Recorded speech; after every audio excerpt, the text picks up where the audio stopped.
Bonjour mes chers amis, aujourd'hui j'ai préféré vous faire profiter un petit peu du soleil de ce matin de Yerushalayim en espérant que cette petite vidéo, comme d'habitude, vous trouvera tous et toutes en très très bonne santé.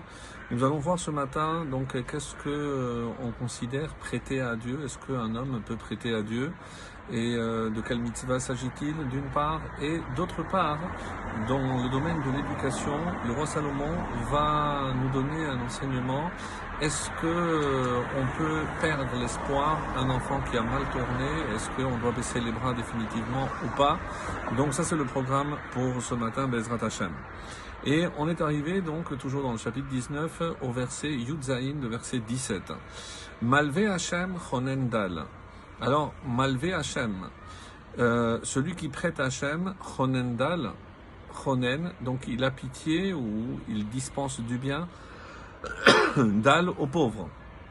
Ou alors, comme certains vont essayer de traduire ou de commenter ce texte, c'est celui qui a pitié du faible, prête à Dieu. Est-ce qu'on peut vraiment prêter à Dieu? Alors d'après certains, rappelez-vous, hier on a vu qu'il y avait une mitzvah, shomer nafsho, celui qui observe une mitzvah au singulier, c'est comme ça qu'il protège aussi son âme.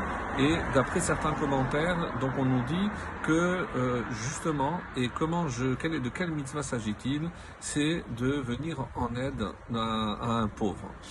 Ugemulo yeshalemlo, et celui-ci, donc Hachem, lui rendra son bienfait. Donc comprendre par là que aux yeux d'Akadosh Baruch Hu, la mitzvah, en tout cas la mitzvah ben Adam la Chavero, comme vous savez que les mitzvot sont réparties en deux catégories, celle qui concerne mon comportement à l'égard du Créateur et celle à l'égard de la créature, c'est-à-dire de mon prochain. Et dans le domaine du prochain, on considère que c'est une des plus importantes, c'est avoir pitié. Ici, chonen, dans le sens de venir en aide dans tous ceux dont l'autre a besoin. Et c'est comme ça, par exemple, car on n'attend pas de remboursement, donc de la même façon que ici, prêter à Hachem, certains disent que c'est prêter à un pauvre, quelqu'un qui est dans le besoin, plutôt que de lui donner, c'est savoir prêter. Et pourquoi ressemble à Dieu? Donc on dit ici que on essaye de ressembler à Dieu. Pourquoi? Parce que, comme c'est marqué, Kol Hayom Chonen ou Malvé. Tous les jours, on parle d'Hachem, Chonen, il dispense le bien, il a pitié des créatures, ou malvé, et il prête.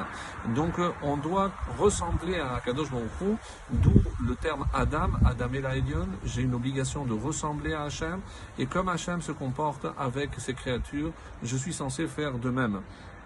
Et par ailleurs, le Malbim dit que ce qu'on donne à un pauvre, c'est comme si Hachem me l'avait prêté. Autrement dit, il dépose entre mes mains une somme qui ne me revient pas, il me la prête jusqu'au moment où je restitue à qui? Aux pauvres. Et donc ça c'est par rapport à Chonen Malvé. Par ailleurs, on nous dit également que si on regarde les initiales de ce texte, alors c'est le Chida qui nous dira ça. Qu'est-ce que c'est? Mem Yud Chet Dalet. C'est Meyared. Donc il unit le nom du Créateur, il unit la créature à Hachem.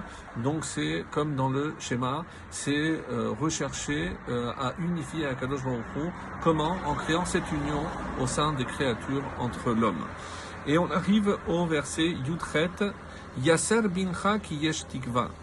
Corrige, ici Yasser dans le sens de corriger, faire des remontrances, reprendre. Corrige ton fils tant qu'il y a de l'espoir. C'est-à-dire même si tu penses qu'il a mal tourné, on ne doit jamais désespérer. Ve'el hamito altisa nafshecha, et n'envisage pas de le faire mourir. Parce que le laisser à son sort sans intervenir, c'est comme assister à quelqu'un qui est en danger et on n'intervient pas alors qu'on a la possibilité peut-être de le sauver. Donc c'est comme ça que Rashi par exemple explique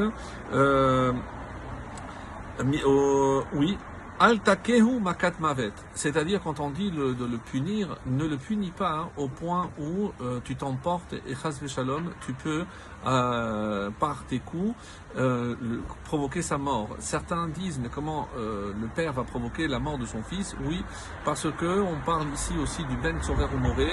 Si on considère qu'il est allé trop loin, alors qu'est-ce qu'il va faire? Il va l'amener devant le tribunal peut le condamner à mort. Donc ne va pas jusqu'à cet extrême, nous dira Rashi. Mais Tudot David nous dit, même si tu vois pas les effets immédiats, donc des fois on corrige quelqu'un, on essaye, c'est le principe d'éducation, c'est répéter, répéter, on ne voit pas encore de fruits, mais il ne faut pas désespérer. Le Ride dit, ne pense pas qu'en le punissant, tu risques de le tuer. Au contraire, des fois, c'est le laisser faire sans intervenir, c'est ça qui peut entraîner sa perte, qu'à Dieu ne plaise.